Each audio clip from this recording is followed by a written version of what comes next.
এই সংসদে deputy স্পিকারকে paper wait দেওয়া মেরে ফেলে, পেপার ওয়েট থ্রো করে মেরে ফেলে। এটা কত সালে? সম্ভবত 2000 আর 1900 মানে 56 তো এই হয়েছে তো যুক্তফ্রন্টের আমল, 54 সালে, 58 আগে আর কি। এরপরে আর কি আইয়ুব খানের সেই মিলিটারি শাসন বা সামরিক শাসন এসেছে।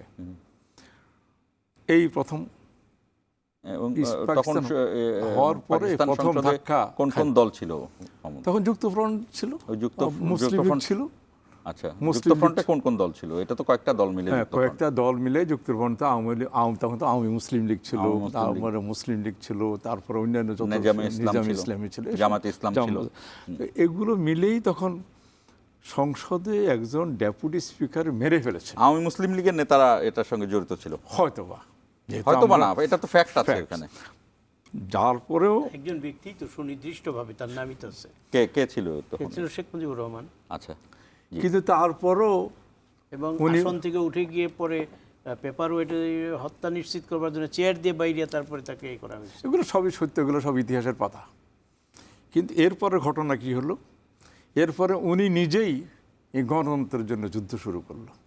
সেই গণতন্ত্র যুদ্ধটা 1969 সালে আগত ষড়যন্ত্র, 70 সালের নির্বাচন, আবার আমরা যাদেরকে নির্বাচিত করলাম তারা ক্ষমতা পেল না।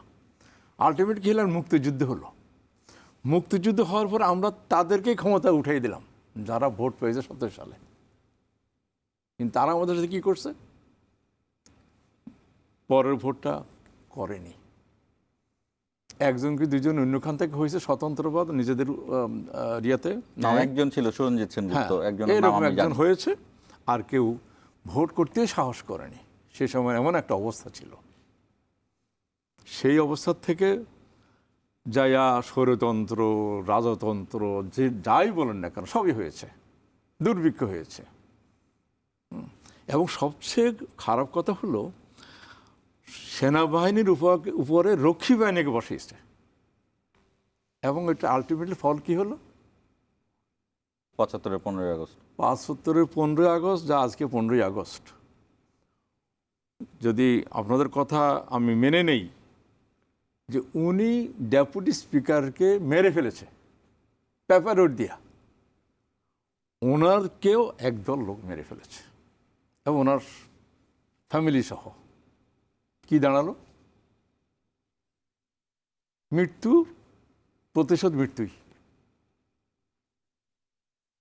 তারপর কি হলো? জিয়া রহমান সাহেব আসলো, কোনো রকম ইলেকশন দেওয়ার চেষ্টা করলো, ওনাকে আবার সেই ইন্টারেস্ট পার্টিগুলো ওনাকে মেরে ফেললো।